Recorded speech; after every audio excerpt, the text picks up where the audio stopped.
The patients had significantly increased ratings of positive attitude, improvements in their mood, social effects, and behavior with psilocybin sessions compared to the ones with Ritalin. In this group, many people were saying that these were the most meaningful experiences in their lives.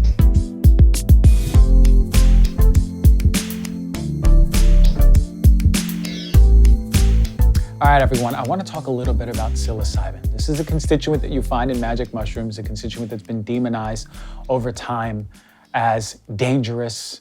You go crazy when you take it, and not coincidentally has been pushed under the rug for so many years. Now, what we're witnessing is a renaissance and reemergence of this medicine, because now we're seeing it in reputable studies helping people with mental health. And it's pretty incredible what we're learning about this.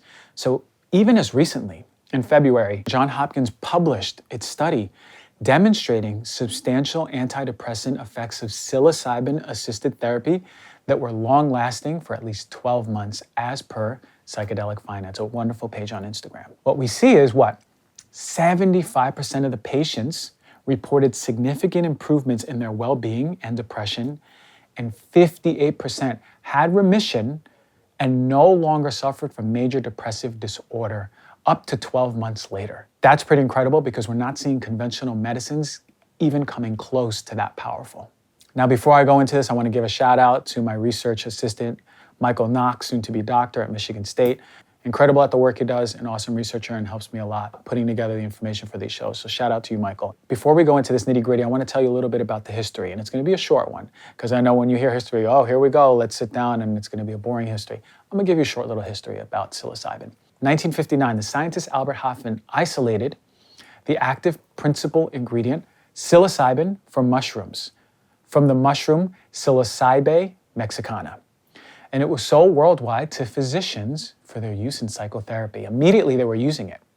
Although what we saw was an increasingly restrictive drug law over the 1960s that began to curb scientific research into the effects of psilocybin and other hallucinogens. So amongst this rising in the utility of psilocybin when it came to the medical industry, around 1960, restrictive drug laws started to curb scientific research and usage of psilocybin and other hallucinogens.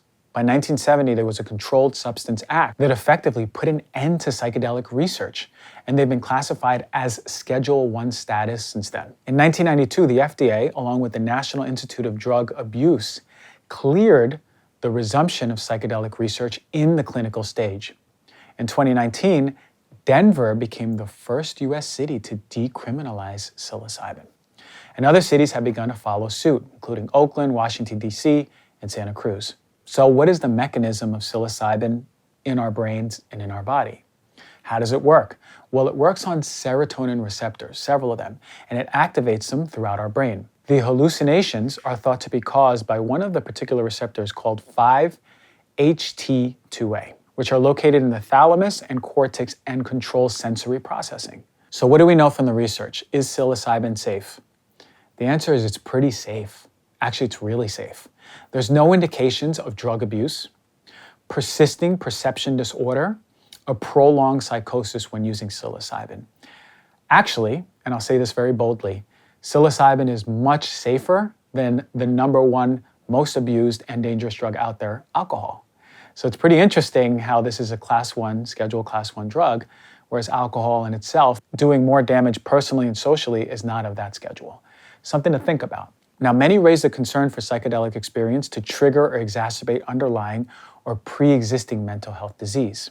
Now, there are anecdotal claims of this, but a study that examined over 100,000 individuals in the United States found no significant association between psychedelic use and increased mental health treatment, suicidal thoughts, or attempts, which is a big stigma behind it. But again, even though that was a large study, that doesn't go to say that any drug or treatment, including this one, is a better fit for some than others.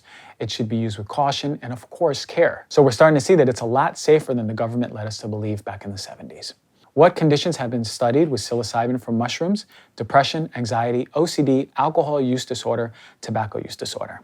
So in the context of anxiety, there's a lot of research around patients with terminal diagnoses, like cancer, for example. One study compared clinically diagnosed patients with anxiety surrounding terminal illness using the participants as controls, 2 sessions, one with psilocybin and one with niacin, which gives a warming flush to mimic psilocybin without the psychedelic nature. What did they see? Anxiety significantly decreased as measured by the State Trait Anxiety Inventory at 1 to 3 months post-treatment in psilocybin group compared to the niacin group. Mood improved for 2 weeks after treatment and reached a statistically significant level on the Beck Depression Inventory Scale at the 6-month point with the same comparison. And that's at a relatively small dose of psilocybin of 200 micrograms per kilogram. How does psilocybin help suicide? Well, it was a study with almost 200,000 participants that looked at the correlation between psilocybin and the use of suicidal thinking and attempts. The study found that individuals in the psilocybin group had significantly lower odds ratios of having suicidal thoughts or attempts at the time of the study. What else? OCD. Many people suffer with OCD and it can become debilitating in their lives. One study treated 9 patients, all diagnosed with OCD and prior failed treatments to SSRIs, for example.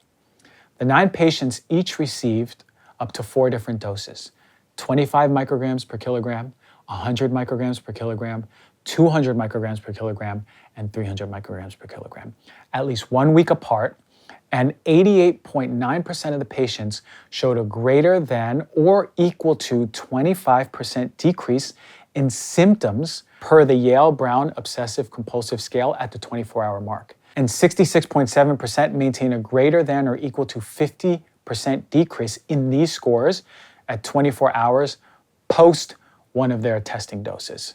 In other words, a large majority of subjects in this study showed a major and significant decrease in their obsessive compulsive disorder within 24 hours, and more than half maintained that improvement for 24 hours or more.